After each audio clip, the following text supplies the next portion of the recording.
The clock tower struck 11 as Kate pulled her dark coat tighter around her shoulders, stepping out of the black sedan that had dropped her at the rear entrance of the medical facility. The October wind carried the scent of autumn leaves and something else she couldn't quite identify.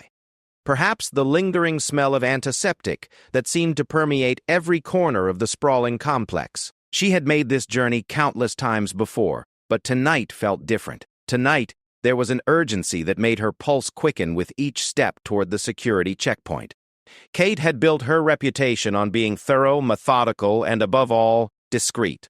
As a senior investigator for the Healthcare Regulatory Commission, she had seen her share of scandals, cover-ups, and institutional failures, but this case was personal in ways that made her stomach churn with anxiety. The anonymous tip that had reached her desk 3 days earlier contained information that could destroy not just careers, but lives. Medical records, the most private and protected information in any healthcare system, were allegedly being accessed, copied, and distributed without authorization. The security guard at the main desk looked up as she approached, his weathered face creasing into a smile of recognition. "Evening, Miss Kate. Bit late for a routine inspection, isn't it?" His name was Marcus, and she had known him for nearly 5 years. He was the kind of man who took pride in his work, who knew every face that came and went, and who had an uncanny ability to remember details that others overlooked. Kate returned his smile, though she could feel the tension in her jaw. "You know how it is, Marcus. Sometimes the best way to see how things really work is when people think nobody's watching." She signed her name in the visitor log, noting that her hand trembled slightly. The pen felt heavier than usual, as if the weight of what she might discover was already pressing down on her.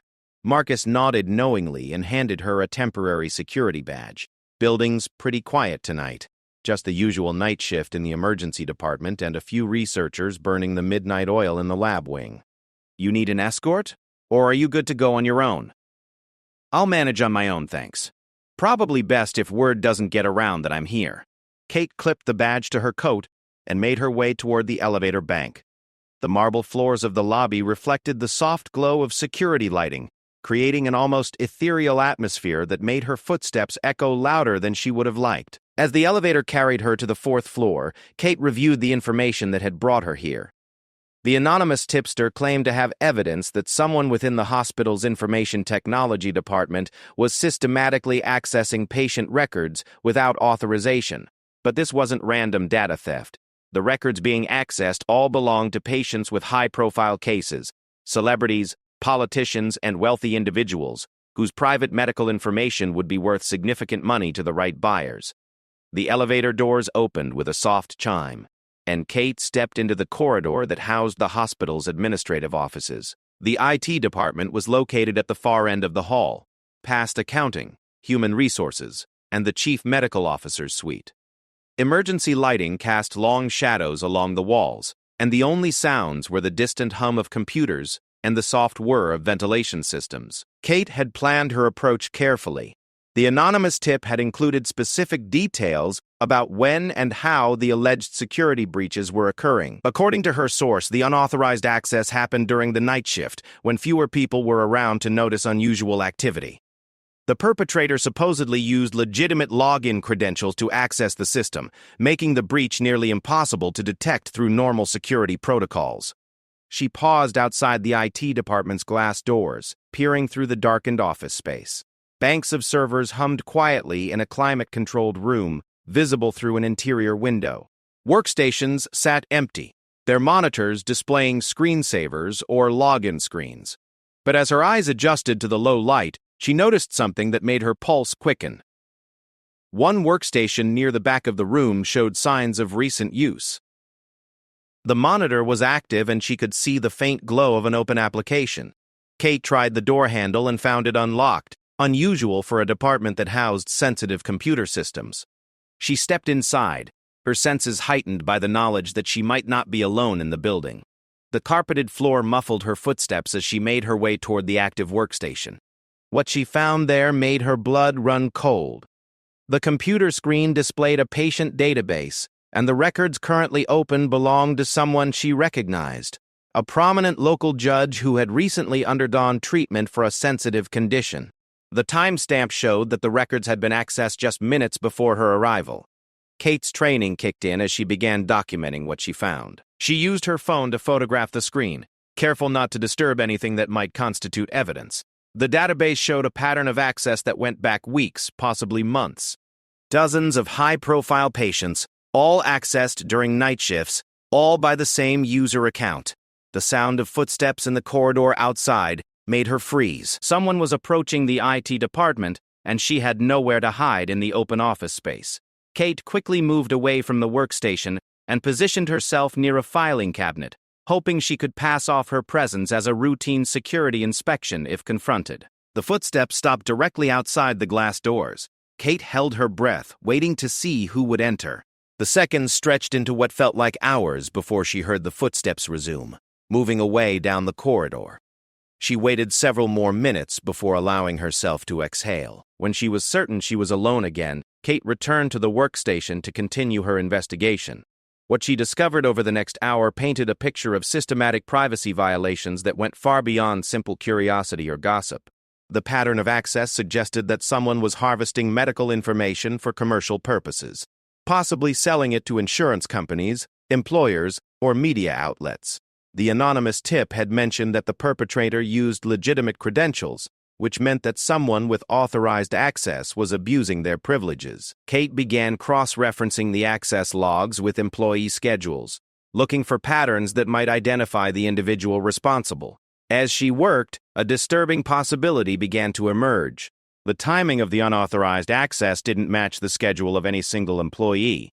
Instead, it appeared that multiple people might be involved, or that someone was using stolen or shared login credentials to cover their tracks. Kate's investigation was interrupted by the sound of her phone buzzing with an incoming text message. The sender was unknown, and the message was brief but chilling. "Stop looking where you don't belong, or you'll become the next headline." The threat sent a chill down Kate's spine, but it also confirmed that her investigation was on the right track. Someone was watching her, someone who knew she was getting close to the truth. She quickly saved her findings to a secure cloud account and prepared to leave the IT department. But as she gathered her materials, Kate noticed something she had missed earlier. Tucked beneath a stack of technical manuals on a nearby desk was a folder containing printed copies of medical records. The folder was thick, suggesting it contained dozens of patient files. When she opened it, Kate found herself looking at the private medical information of some of the most recognizable names in the city. The implications were staggering. This wasn't just unauthorized computer access. Someone was creating physical copies of confidential medical records, presumably for distribution outside the hospital. Kate photographed several pages of the folder's contents before replacing it exactly as she had found it. As she prepared to leave, Kate's phone buzzed again with another message from the same unknown number. "The guard knows more than he's saying. Ask him about the late-night visitors." The message added a new dimension to her investigation. Marcus, the security guard who had been so friendly and helpful, might be involved in the scheme. The thought made Kate feel sick. She had trusted him, relied on his knowledge of the building and its occupants. If he was compromised, then her investigation might already be known to the people she was trying to catch. Kate made her way back to the elevator, her mind racing with questions and possibilities. The evidence she had gathered was substantial, but it also raised more questions than it answered. Who was behind the unauthorized access? How many people were involved? And most importantly, what was being done with the stolen medical information? The elevator ride to the lobby felt interminable. When the doors finally opened, Kate could see Marcus still at his post, reading a newspaper under the bright security lighting. He looked up as she approached, his expression unreadable in the harsh, artificial light. "Find everything you were looking for, Ms. Kate?" His voice carried a tone she hadn't noticed before, something that might have been wariness, or perhaps guilt. Kate forced herself to smile naturally as she signed out of the visitor log. Just routine checks. You know how it is. Nothing out of the ordinary. She handed back her temporary badge, watching Marcus's face carefully for any reaction. "That's good to hear. We like to keep things quiet around here, especially at night. Less attention from outside interests, if you know what I mean." Marcus's comment seemed innocent enough, but Kate detected an undertone that made her wonder if he was trying to tell her something. As she walked toward the exit, Kate's phone buzzed with yet another message. "Check the parking garage." Level B2. Look for the silver sedan with the medical center parking permit. The instruction was specific enough to suggest that her anonymous tipster was watching her in real time. Kate felt a mixture of fear and excitement. Fear at the thought of being under surveillance, but excitement at the possibility of uncovering more evidence. The parking garage was dimly lit and largely empty at this hour. Kate's footsteps echoed off the concrete walls as she made her way to the second basement level. The air was thick with exhaust fumes and the musty smell of underground spaces that never quite dried out. She found the silver sedan exactly where the message had indicated.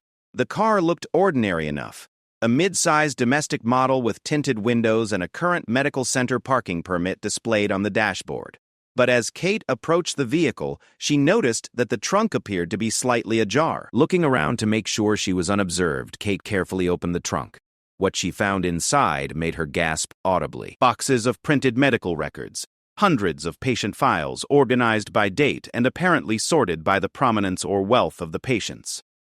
Some folders were marked with sticky notes indicating dollar amounts, presumably the price being charged for the information.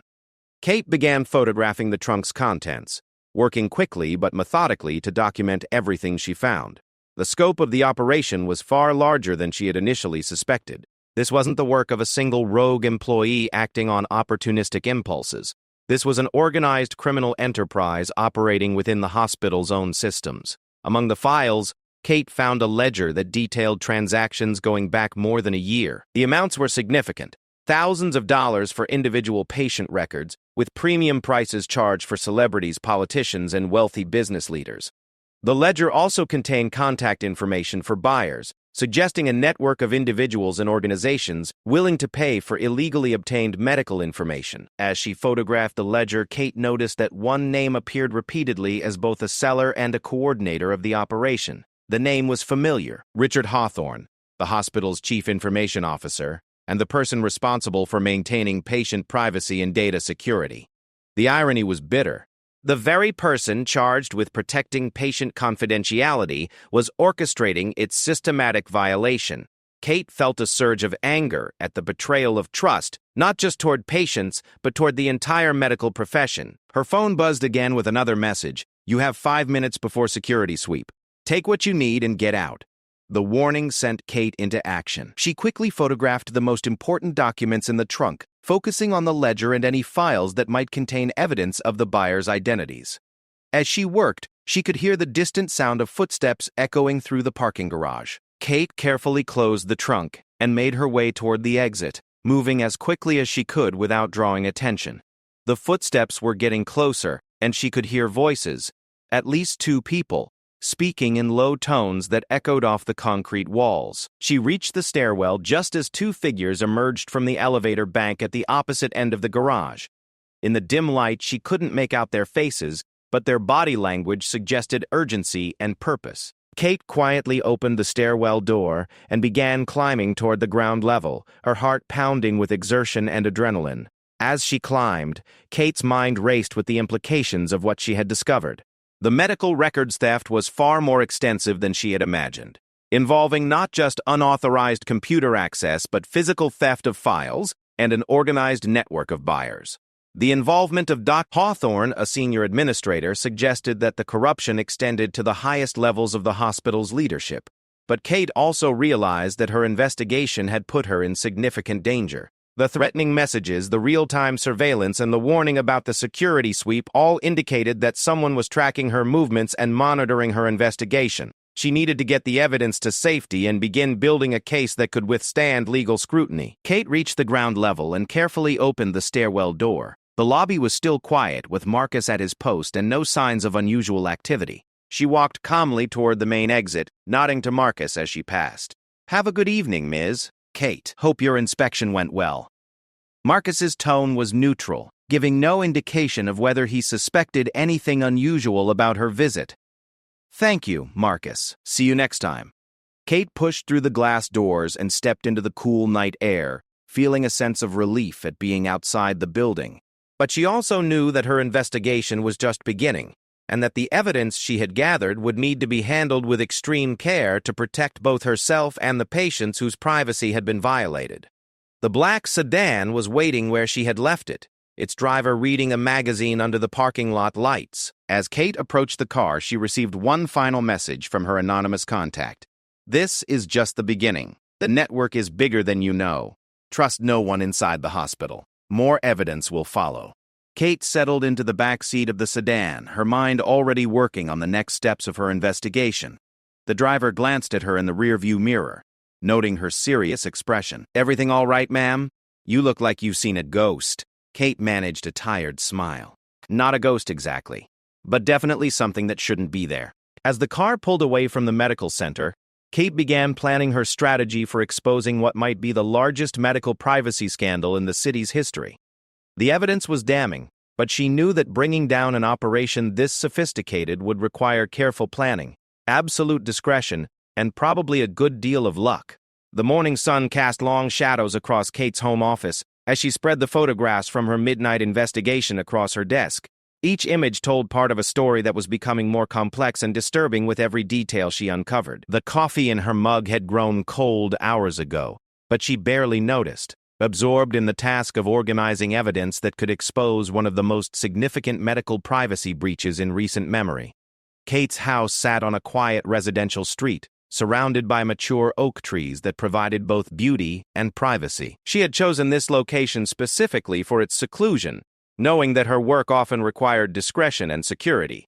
The home office occupied the entire second floor, equipped with secure filing systems, encrypted computers, and communication equipment that allowed her to work independently when necessary. As she studied the photographs of the ledger she had found in the parking garage, Kate began to see patterns that suggested the medical records theft operation was even more sophisticated than she had initially realized. The transactions recorded in the ledger weren't random. They followed specific patterns based on the type of medical information being sold, the prominence of the patient, and the identity of the buyer. Celebrity medical records commanded the highest prices, particularly those involving plastic surgery, addiction treatment, or mental health services. Politicians' records were also valuable, especially if they contained information about conditions that might affect their ability to serve in office. But the most disturbing pattern Kate discovered involved insurance companies that appeared to be purchasing medical records to identify individuals who might represent high-risk policies. The implications were staggering. If insurance companies were using illegally obtained medical records to discriminate against potential policy holders, it represented not just a privacy violation, but a systematic attack on the healthcare system itself. People would become afraid to seek medical treatment if they knew their private information could be sold to parties who might use it against them. Kate's analysis was interrupted by the ringing of her secure phone line. Only a handful of people had access to this number, and calls to it were automatically encrypted. She glanced at the caller ID and saw that it was her supervisor at the Healthcare Regulatory Commission, Director Sarah Chen. "Kate, we need to talk. Can you come in this morning? Something's come up regarding your current investigation." Sarah's voice carried an undertone of urgency that made Kate's stomach tighten with apprehension. "Of course. I'll be there within the hour." Kate began gathering her materials, wondering what had prompted Sarah's call. It was possible that word of her midnight investigation had somehow reached the commission, or that new information had come to light. The drive to the commission offices took Kate through the heart of the city, past the medical center where she had conducted her investigation just hours earlier. In the morning light, the hospital complex looked peaceful and professional, giving no hint of the criminal activity that was allegedly taking place within its walls. The Regulatory Commission occupied 3 floors of a downtown office building, with Kate's department located on the 15th floor. As she rode the elevator up, Kate reviewed the key points she would need to discuss with Sarah, carefully considering how much information to reveal about her anonymous tipster and the evidence she had gathered. Sarah Chen was waiting in her office when Kate arrived, along with someone Kate didn't recognize, a tall man in an expensive suit who introduced himself as Agent David Morrison from the Federal Bureau of Investigation. Kate's pulse quickened as she realized that her investigation had attracted federal attention. "Please, have a seat," Sarah said, gesturing to a chair across from her desk. "Agent Morrison has some questions about your current case involving medical record security at Metropolitan Medical Center." Kate sat down, maintaining a neutral expression while her mind raced with possibilities. "I'd be happy to help however I can. What specific aspects of the investigation are you interested in? Agent Morrison opened a file folder and removed several photographs that Kate recognized immediately. They were images of the documents she had photographed in the hospital parking garage. Kate's blood ran cold as she realized that somehow, someone had gained access to her secure files. Kate, these photographs were anonymously delivered to our field office this morning, along with a note claiming that you obtained them through illegal means during an unauthorized search of hospital property. Can you explain how you came to possess this evidence? Kate's mind raced as she considered her response. The fact that someone had copies of her photographs meant that her secure systems had been compromised, or that she had been under surveillance during her investigation. Either possibility suggested that the people behind the medical records theft were more sophisticated and dangerous than she had realized. I can explain the circumstances under which I obtained these photographs, but first I need to understand how they came into your possession. My investigation files are stored on encrypted systems with multiple security protocols. If someone was able to access them, it suggests a serious security breach that could compromise other ongoing investigations. Agent Morrison exchanged a glance with Sarah before responding. The photographs were delivered along with copies of your communications with an anonymous source. Someone wants us to know that you've been conducting unauthorized surveillance, and they're providing evidence to support that claim. Kate felt a chill of fear as she realized the implications. Someone had been monitoring not just her movements but her communications, and they were now using that information to turn federal investigators against her.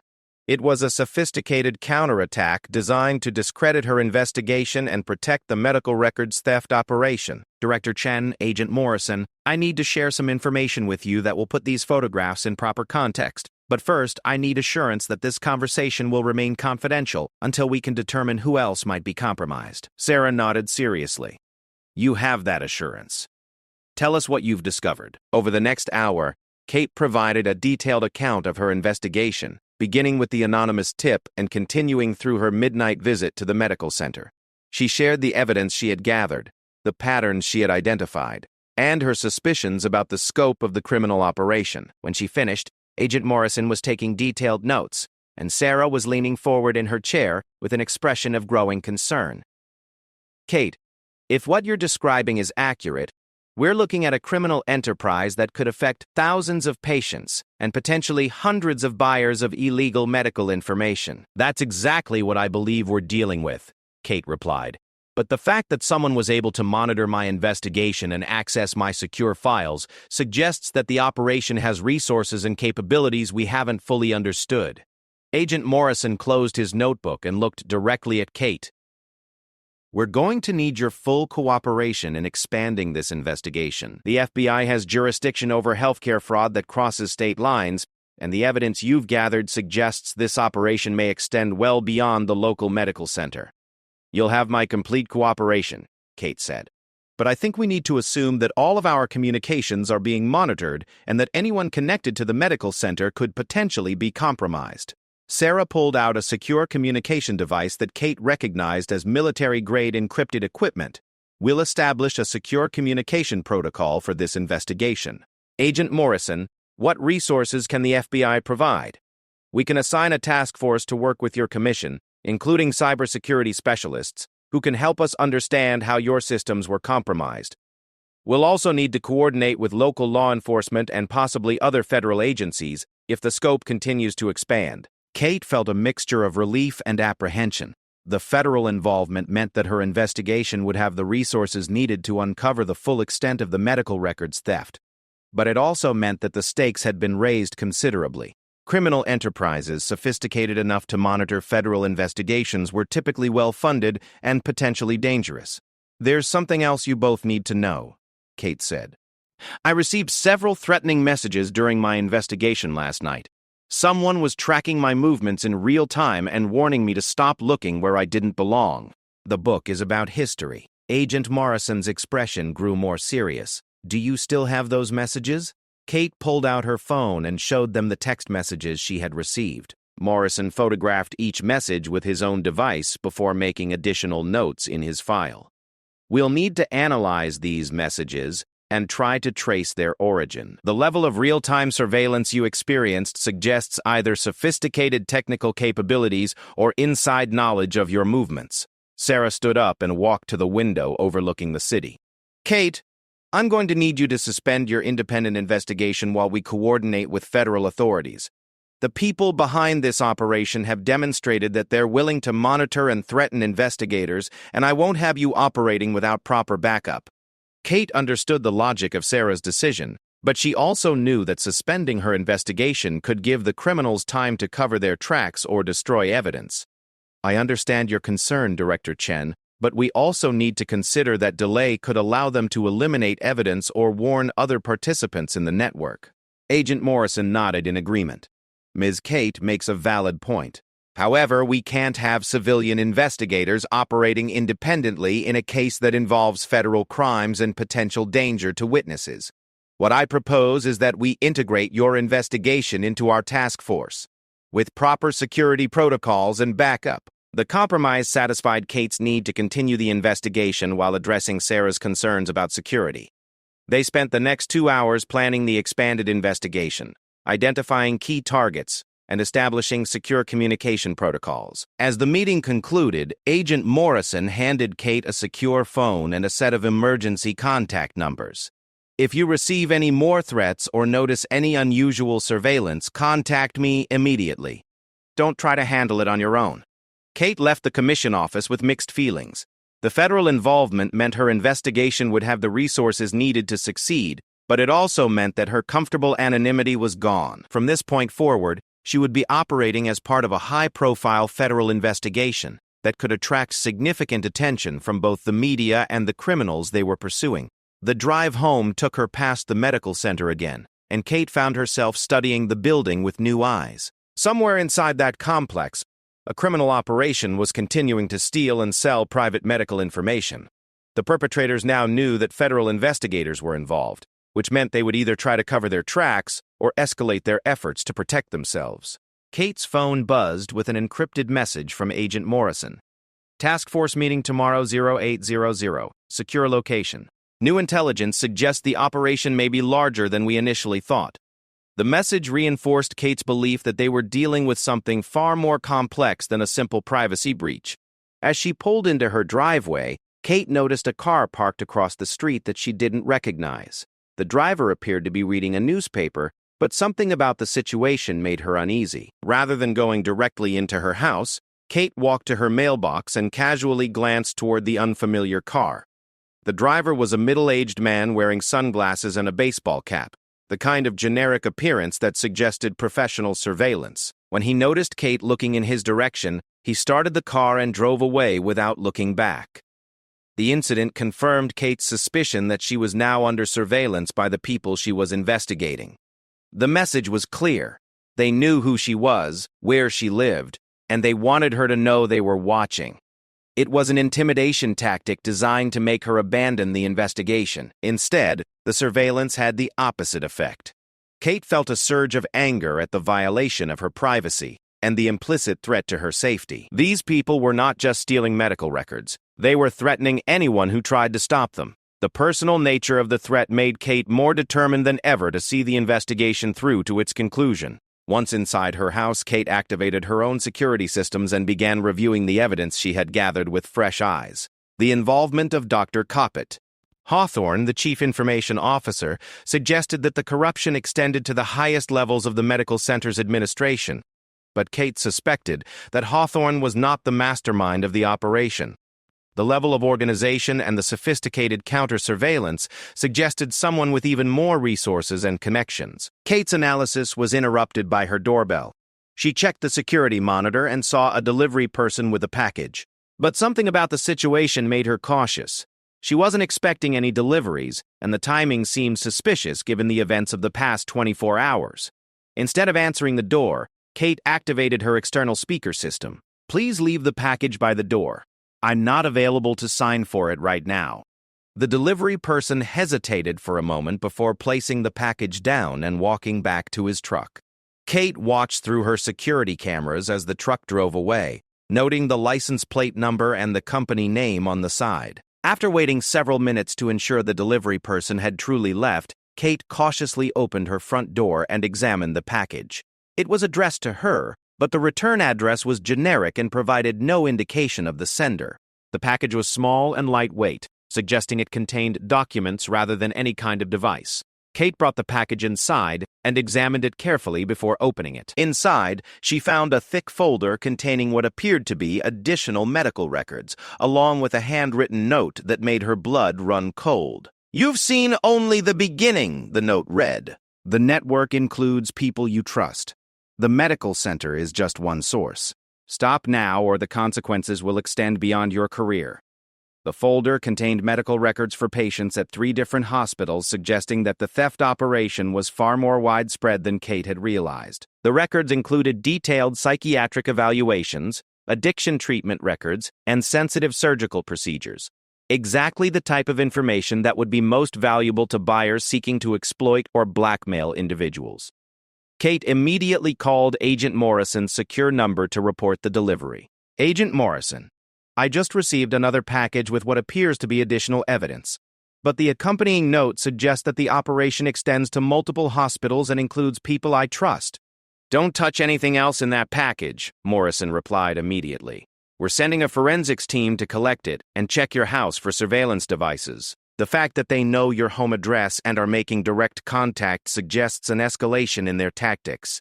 Within an hour, Kate's house was filled with federal agents conducting a thorough security sweep. They found 3 listening devices, one in her home office, one in her kitchen, and one in her bedroom. The discovery that her most private spaces had been under surveillance made Kate feel violated and angry. "The surveillance devices are sophisticated," the lead forensics agent reported. "They've been in place for several days, which means they've been monitoring your conversations and activities since before your midnight investigation."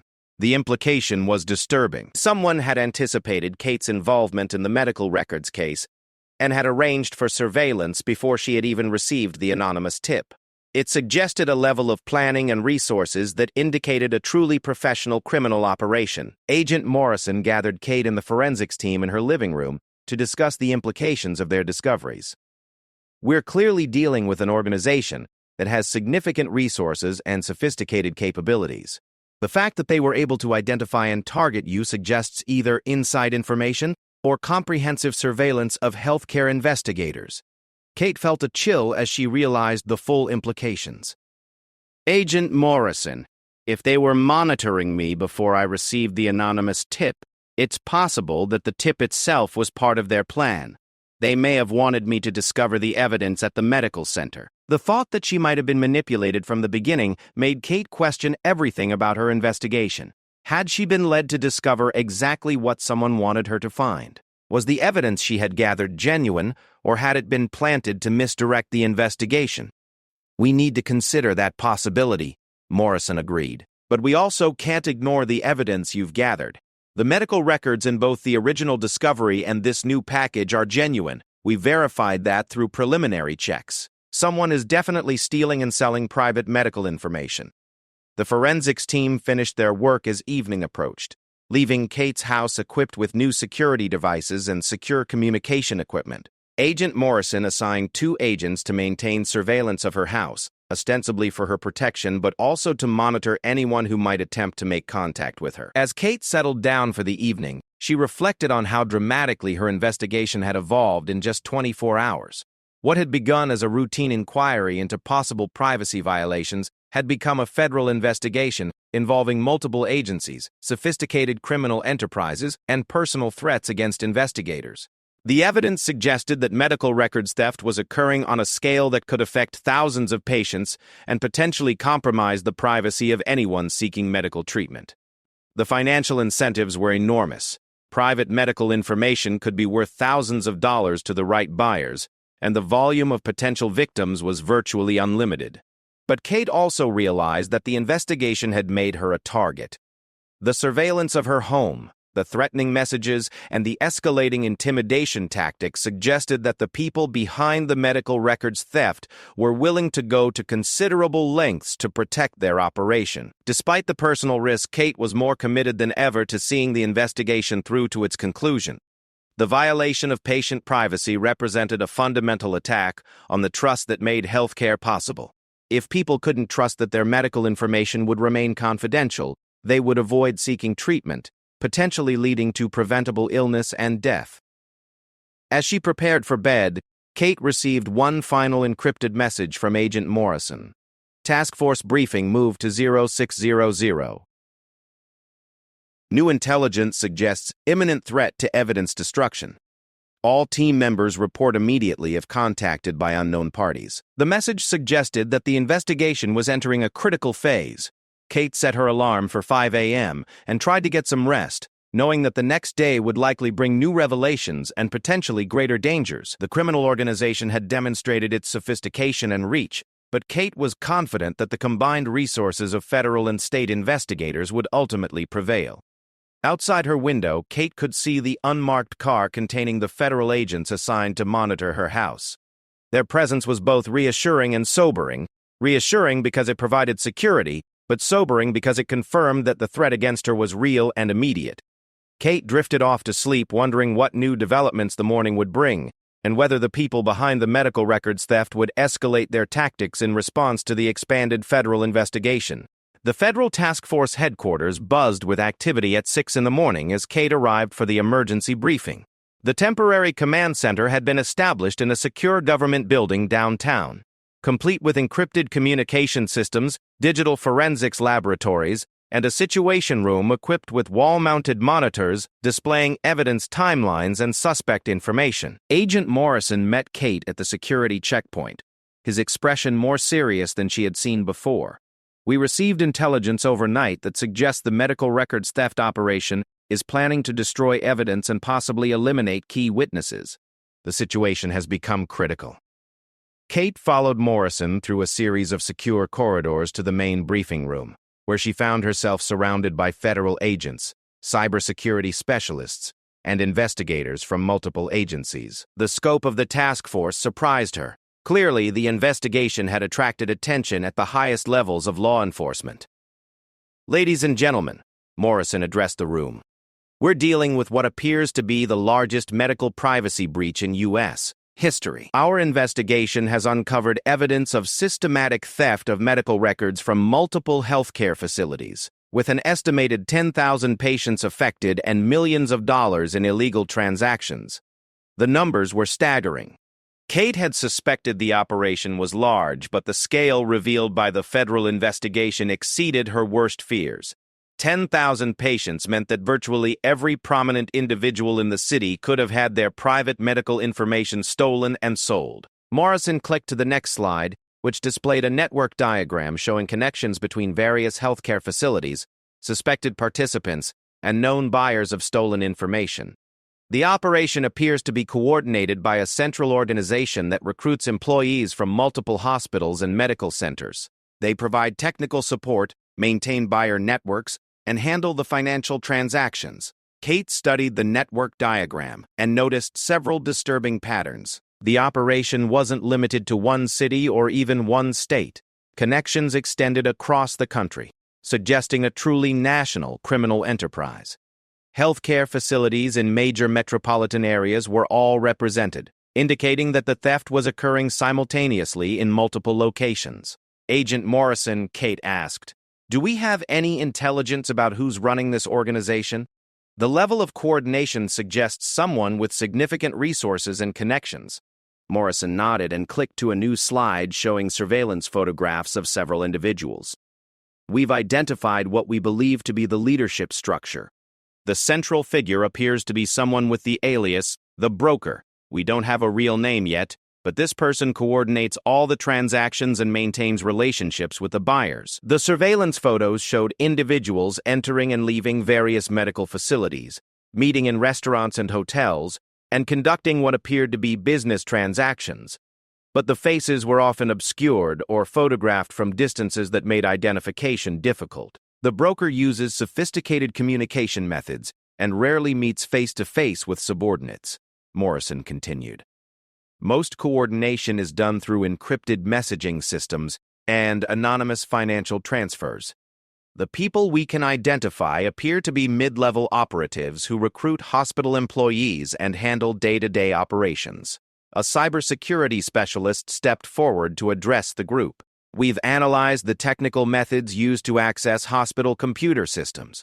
The operation uses legitimate login credentials obtained through social engineering, bribery, or coercion of authorized users. They've also developed custom software that can extract large volumes of records without triggering standard security alerts. Kate raised her hand. Are we looking at insider threats exclusively, or is there evidence of external hacking? It's a combination, the specialist replied. The primary method involves corrupted employees who provide access credentials and inside information about security systems. But we've also found evidence of sophisticated hacking techniques used to maintain persistent access to hospital networks. The briefing continued with detailed presentations about the financial aspects of the operation, the types of medical information being stolen, and the network of buyers who were purchasing the illegal data. Kate was particularly disturbed to learn that some buyers were using the information for identity theft, insurance fraud, and even blackmail schemes. The buyers include private investigators, insurance companies, employers, media organizations, and individual criminals, Morrison explained. Premium prices are paid for information about celebrities, politicians, and wealthy individuals, but even routine medical records have value for identity theft and fraud schemes. After the formal briefing, Morrison asked Kate to remain behind for a private discussion. We need to talk about your role going forward. The intelligence we received overnight suggests that you've been specifically targeted by this organization, and we're concerned about your safety. Kate felt her stomach tighten with apprehension. What kind of intelligence are we talking about, specific threats? Morrison opened a secure file and showed Kate several intercepted communications that mentioned her by name. The messages discussed neutralizing the investigator and eliminating the regulatory threat. The language was vague but clearly menacing. These communications were intercepted from encrypted channels used by the criminal organization. They know who you are, they know you're working with federal authorities, and they view you as a significant threat to their operation. Kate studied the intercepted messages, noting the professional tone and sophisticated language. These weren't typical street criminals. The communication patterns suggested educated individuals with business experience and resources. Agent Morrison, I understand the risks, but I'm not going to be intimidated into abandoning this investigation. These people are violating the privacy of thousands of patients, and they need to be stopped. Morrison nodded approvingly. I was hoping you'd say that. We need your expertise and your knowledge of healthcare systems to make this investigation successful. But we're going to implement enhanced security protocols to protect you. The enhanced security included a full-time protection detail, secure housing in a government facility, and strict protocols for all communications and movements. Kate would essentially be living under federal protection until the investigation concluded and the criminal organization was dismantled. There's something else, Morrison added. We believe the organization is planning a major evidence destruction operation within the next 48 hours. All of our intelligence suggests they're preparing to eliminate physical records, wipe computer systems, and possibly eliminate key witnesses. The implications were chilling. If the criminals succeeded in destroying evidence and eliminating witnesses, it would be nearly impossible to prove the scope of their crimes or identify all the victims. Thousands of patients would never know their privacy had been violated, and the perpetrators would escape justice. What's our plan to prevent the evidence destruction? Kate asked. Morrison walked to a wall map showing the locations of various healthcare facilities. We're planning simultaneous raids on 15 healthcare facilities tonight. We'll seize computer systems, arrest suspected participants, and secure all physical evidence before it can be destroyed. The scope of the planned operation was impressive, involving hundreds of federal agents and local law enforcement officers. But Kate was concerned about the logistics of coordinating such a complex operation while maintaining secrecy. Agent Morrison, if this organization has been monitoring federal communications, won't they be aware of our plans? That's a valid concern, Morrison replied. We're using compartmentalized communication protocols and limiting information access to minimize the risk of leaks. But you're right that the sophistication of this organization suggests they may have sources within law enforcement. Kate spent the rest of the morning working with federal analysts to review the evidence she had gathered. and identify priority targets for the upcoming raids. Her knowledge of healthcare systems and regulatory procedures proved valuable in helping the task force understand how the medical records theft was being accomplished. As the day progressed, Kate became increasingly concerned about the personal information contained in the stolen medical records. The files she had reviewed contained intimate details about patients' medical conditions, mental health treatments, addiction recoveries, and family histories. The violation of privacy was profound and would have lasting effects on the victims. "Agent Morrison," Kate said during a break in their planning session, "we need to consider how we're going to notify the affected patients. Many of them probably have no idea their medical information has been stolen." Morrison nodded grimly. "That's going to be one of the most challenging aspects of this case. We estimate that 10,000 patients have been affected, and notification will need to be coordinated with multiple healthcare facilities and regulatory agencies." The logistics of patient notification were complex, involving legal requirements, healthcare privacy laws, and the practical challenges of contacting thousands of individuals. Many patients would be devastated to learn that their most private medical information had been stolen and potentially sold to unknown buyers. Kate's afternoon was spent reviewing intercepted communications between suspected participants in the medical records theft operation. The messages revealed a sophisticated organizational structure with clear hierarchies, specialized roles, and professional business practices. "Look at this communication." Kate pointed to a message on her computer screen. "They're discussing inventory management and customer satisfaction. They're running this like a legitimate business."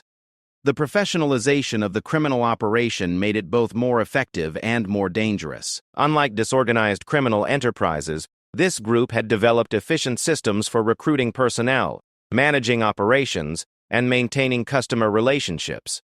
As evening approached, Kate could feel the tension building among the task force members. The planned raids would either result in a major breakthrough in the investigation or alert the criminals that law enforcement was closing in. Either outcome would fundamentally change the dynamic of the case. "Final briefing in 1 hour," Morrison announced to the task force.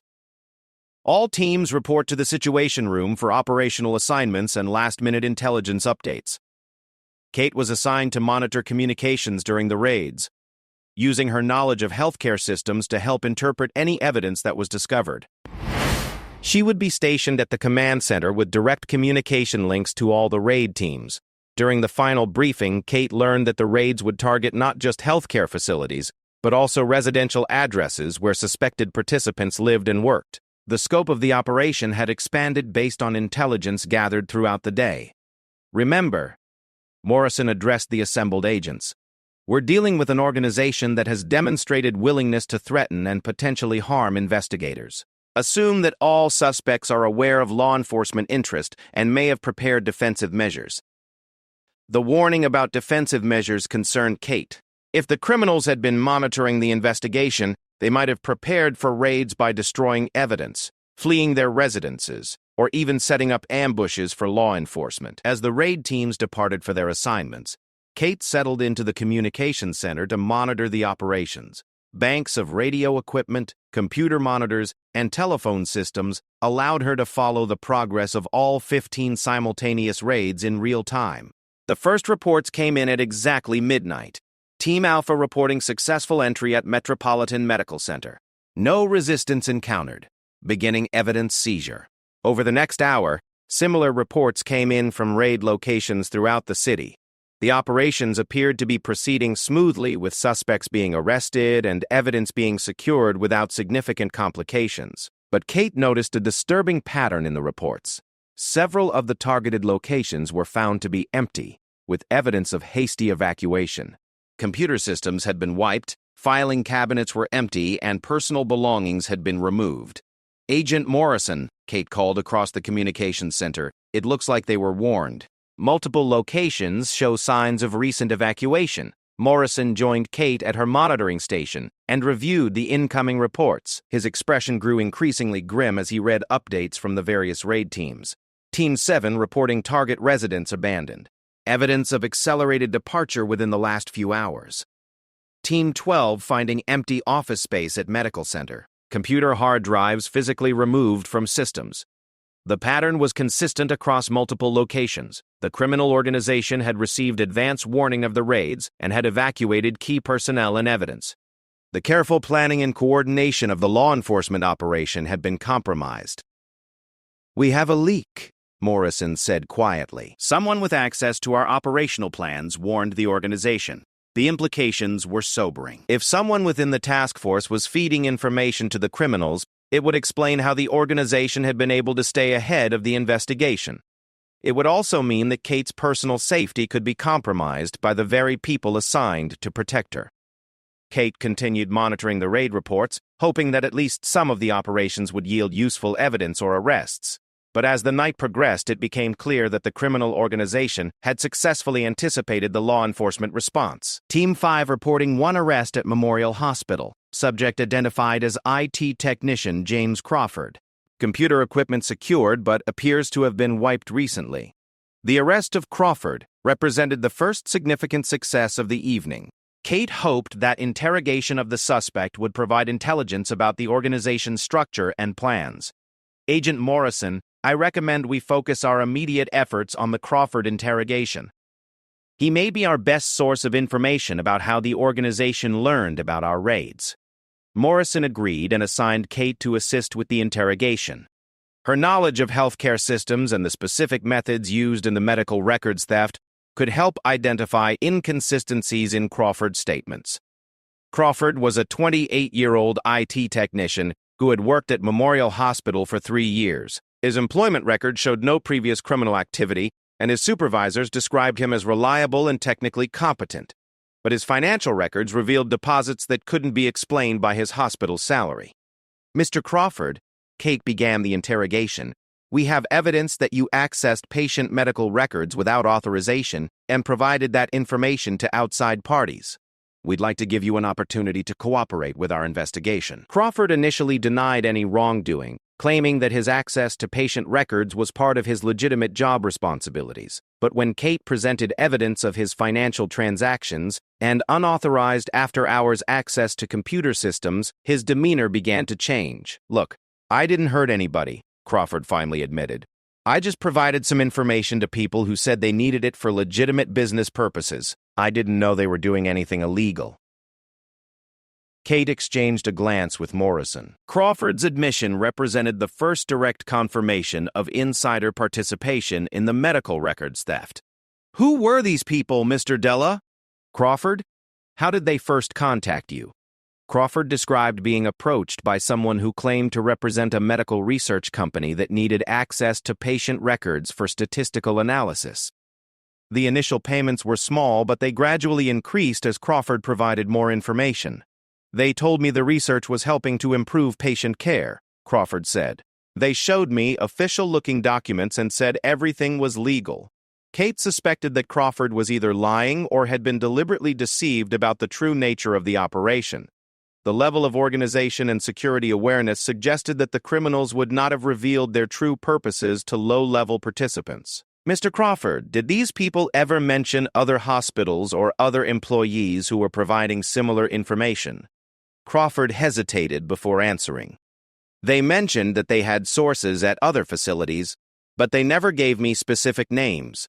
They said it was better if we didn't know too much about each other." The compartmentalized structure of the organization was becoming clear. Individual participants like Crawford were kept isolated and provided with minimal information about the broader operation. This made the organization more secure, but also made it harder for law enforcement to understand its full scope. As the interrogation continued through the early morning hours, Kate began to piece together a picture of how the organization recruited and managed its network of insiders. The approach was sophisticated, using legitimate-seeming cover stories, gradual escalation of payments, and careful compartmentalization of information. But Crawford's cooperation also revealed a disturbing development. According to his account, the organization had recently changed its operating procedures, becoming more secretive and demanding more extensive information from its sources. "About 2 weeks ago, they started asking for different types of records," Crawford explained.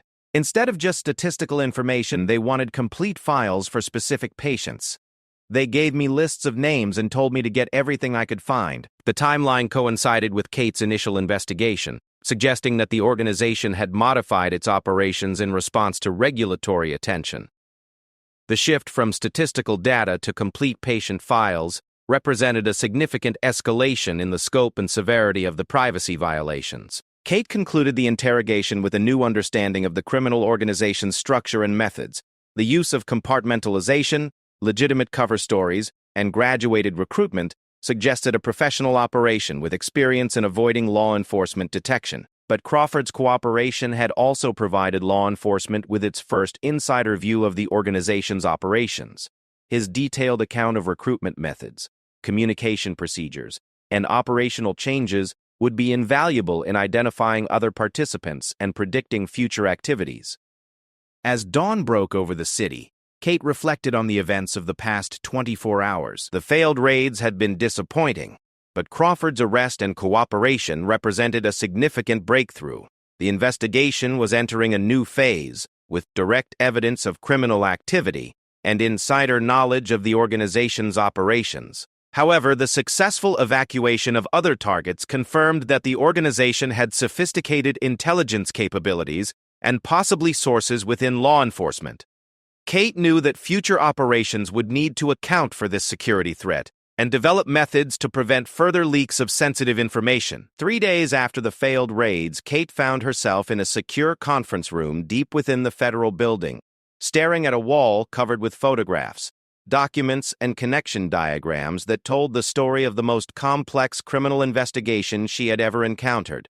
The medical records theft operation had evolved from what she initially thought was a local privacy breach into a nationwide criminal enterprise that threatened the fundamental trust between patients and healthcare providers.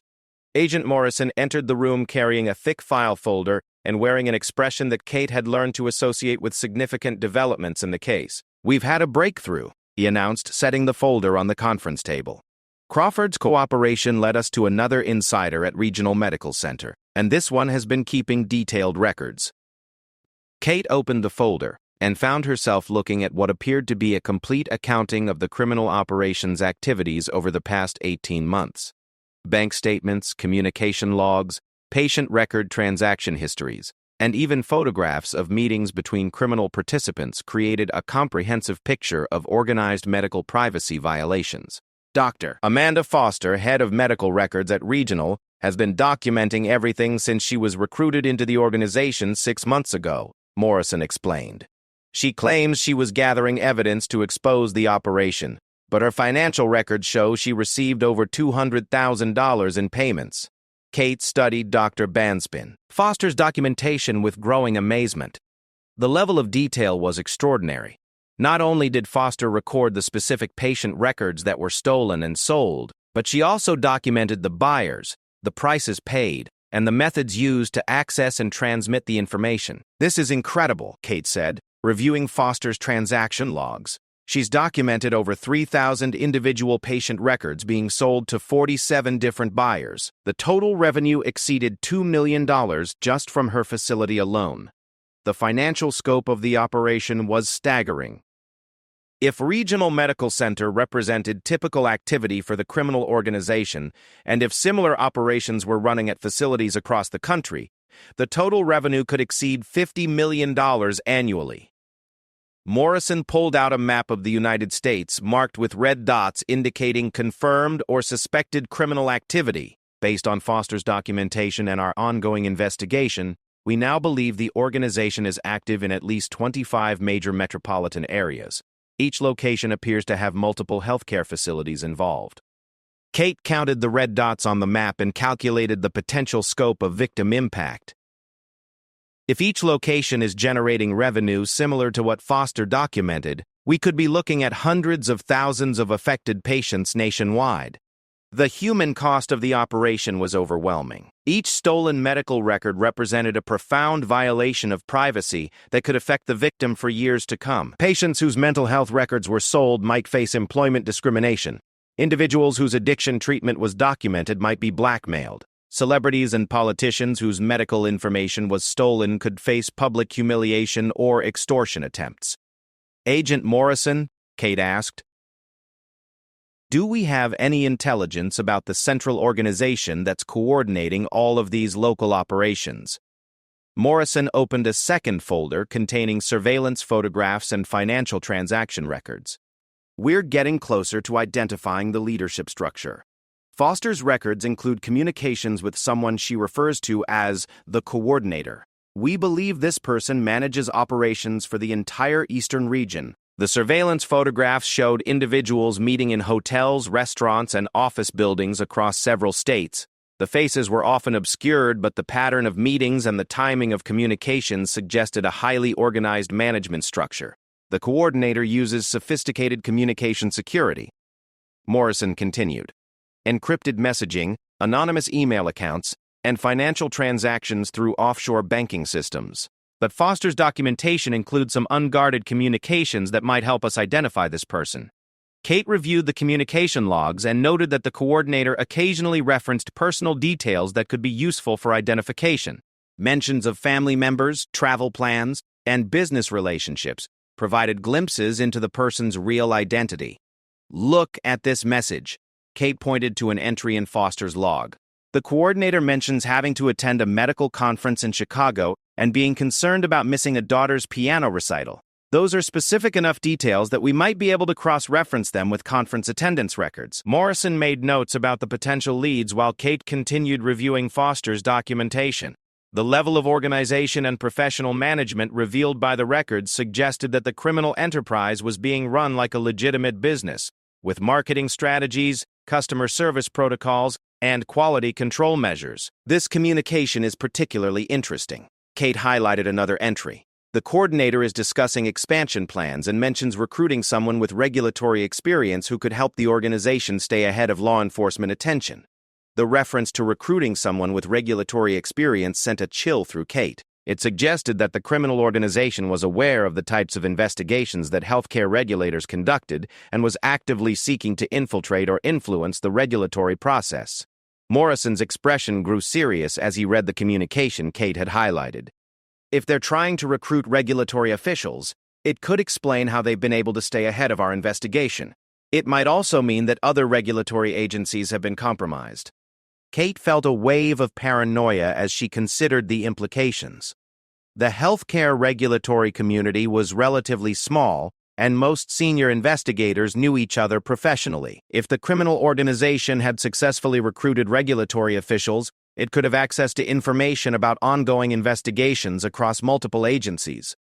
Agent Morrison, I think we need to consider the possibility that my initial involvement in this case wasn't coincidental. If the organization was aware of regulatory attention, they might have arranged for me to receive that anonymous tip as a way to control how the investigation developed. The thought that she might have been manipulated from the beginning made Kate question every aspect of her involvement in the case. The anonymous tip, the evidence she discovered during her midnight investigation, and even some of the subsequent developments could have been carefully orchestrated to serve the criminal's purposes. Morrison nodded grimly. We've been considering that possibility. The level of sophistication and advanced planning suggests that this organization operates more like an intelligence service than a typical criminal enterprise. Their discussion was interrupted by the arrival of Director Sarah Chen, who entered the conference room carrying what appeared to be urgent communications. Kate, Agent Morrison, we have a significant development. We just received word that similar medical records theft operations have been discovered in Seattle, Denver, and Miami. The FBI is coordinating a national task force. The expansion of the investigation to a national level confirmed Kate's suspicion that they were dealing with something far larger than a local criminal operation. The coordination required to manage simultaneous operations across multiple states suggested substantial resources and sophisticated management capabilities. Director Chen, Kate asked, do we have any indication of whether the other locations involve the same criminal organization or separate groups using similar methods? The preliminary evidence suggests coordination between the locations, Chen replied. Similar technical methods, comparable financial transactions, and evidence of shared communication systems. We're looking at a single criminal enterprise with national scope. Agent Morrison spread Foster's documentation across the conference table and began organizing it into categories based on the type of evidence and the aspects of the operation it revealed. Foster's records provide our most detailed view of how the organization operates. We need to use this information to identify similar patterns in the other locations. Kate spent the next several hours working with Morrison and Chen to analyze Foster's documentation and develop a comprehensive understanding of the criminal organization's structure and methods. The picture that emerged was of a sophisticated business enterprise that had found a way to monetize medical privacy violations on an unprecedented scale. The organization appears to operate through a network of regional coordinators who manage local operations. Kate summarized her analysis. Each region includes multiple healthcare facilities with recruited insiders who provide access to patient records. The stolen information is processed through a central system that matches specific records with buyer requirements. Morrison added details about the financial structure. Payments flow through a complex network of offshore accounts and shell corporations. The insiders receive relatively small payments, while the bulk of the revenue goes to the central organization and regional coordinators. Director Chen raised concerns about the investigation's complexity and the resources required to address a criminal enterprise of this scope. We're going to need coordination between multiple federal agencies, state regulatory organizations, and local law enforcement. The logistics alone will be challenging. Kate understood Chen's concerns but felt that the scope of the criminal activity demanded a comprehensive response. Director Chen, I think we need to consider that this organization represents a fundamental threat to healthcare privacy. If patients can't trust that their medical information will remain confidential, it could undermine the entire healthcare system. The afternoon brought additional developments as other regional FBI offices reported their preliminary findings from the newly discovered operations. The patterns were remarkably consistent: sophisticated recruitment of healthcare insiders, systematic theft of high-value patient records, and professional management of sales to networks of buyers. The consistency across locations suggests either very detailed training programs or direct management by experienced personnel, Morrison observed. This level of operational uniformity doesn't happen by accident. Kate was struck by the professionalization of medical privacy violations. The criminal organization had essentially industrialized what had previously been isolated incidents of unauthorized access to patient records. The scale and efficiency of their operations represented a new category of healthcare crime. Agent Morrison, have we developed any intelligence about the ultimate leadership of this organization? Foster's records provide insight into regional operations, but who's running the entire enterprise? Morrison consulted his notes and pulled out a classified intelligence report. We have some preliminary intelligence suggesting connections to international organized crime groups that specialize in information theft and sale. The financial complexity and operational sophistication are consistent with groups that have experience in large-scale data theft. The possible international connections added another layer of complexity to the investigation.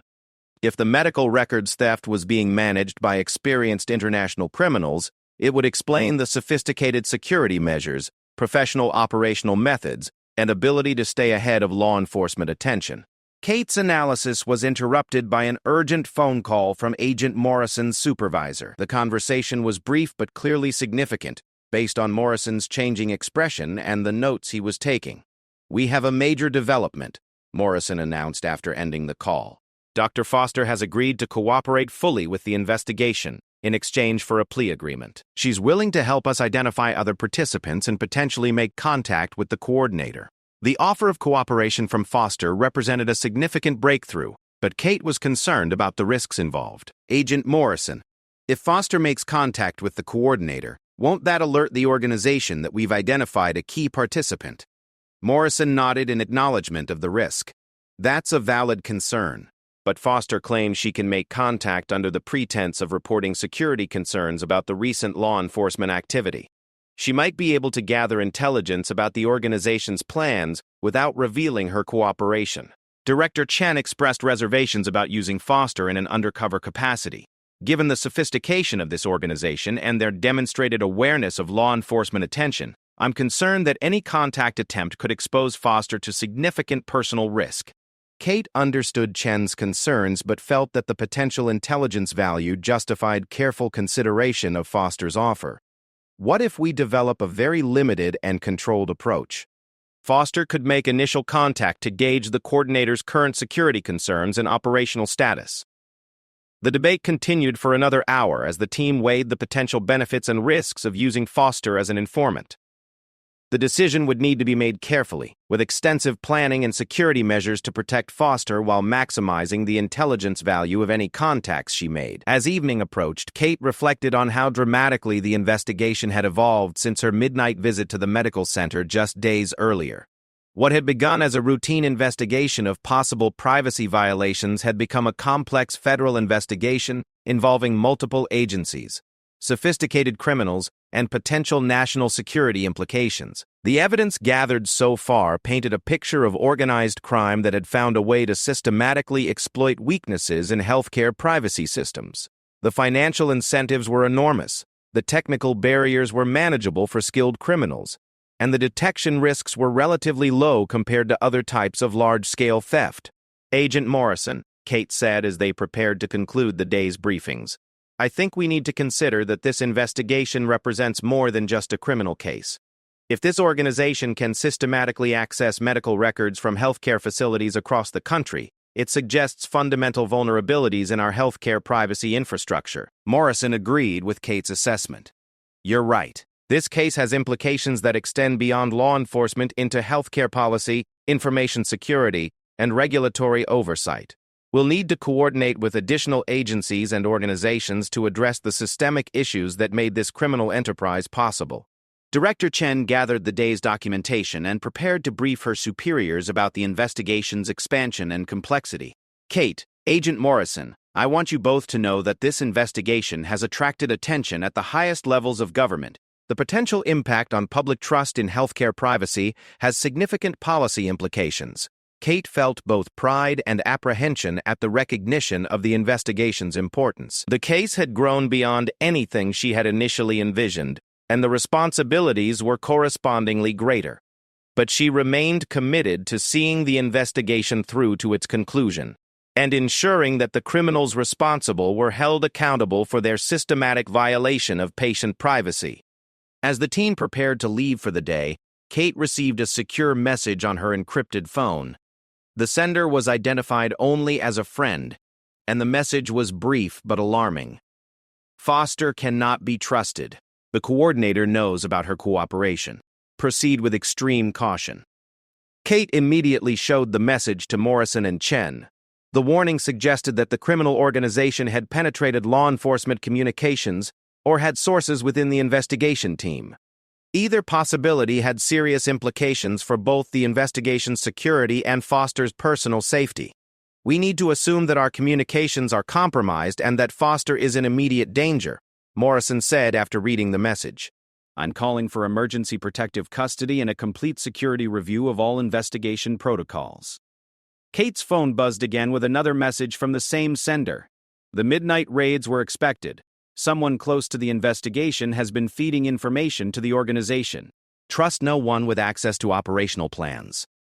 The confirmation that the investigation had been compromised from within sent a chill through Kate. The failure of the midnight raids, the organization's ability to stay ahead of law enforcement, and the warning about Foster's compromise all pointed to a systematic breach of investigation security.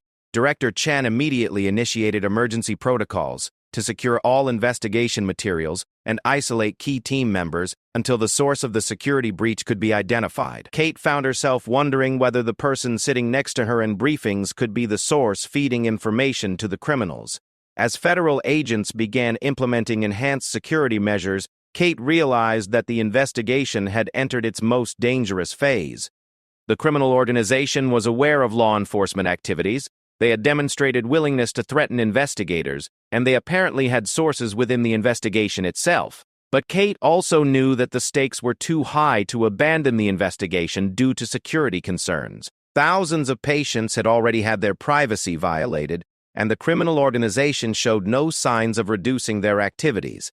If anything, the pressure from law enforcement seemed to be driving them toward more aggressive tactics and potentially more dangerous responses. The secure safe house where Kate had been relocated sat on a wooded hillside 30 miles outside the city. Its windows bulletproofed and its communication systems swept for surveillance devices twice daily. 2 weeks had passed since the discovery that the investigation had been compromised from within, and the isolation was beginning to wear on Kate's nerves. But the breakthrough that came on a gray November morning made every day of confinement worthwhile. Agent Morrison arrived at the safe house carrying what he described as the most significant development in the entire investigation. His usual composed demeanor was replaced by barely contained excitement as he spread a collection of documents across the dining room table that had become their primary workspace. "Kate, we've identified the broker," Morrison announced. "The person running this entire operation is Dr. Elizabeth Hartwell, former Chief Privacy Officer for the Department of Health and Human Services." Kate felt her stomach drop as she processed the implications. Hartwell had been one of the most respected privacy advocates in healthcare, responsible for developing many of the regulatory standards that were supposed to protect patient information. Her involvement explained how the criminal organization had been able to stay ahead of regulatory investigations and anticipate law enforcement activities. "How did we identify her?" Kate asked, studying the surveillance photographs that showed a well-dressed woman in her 50s meeting with known criminal operatives.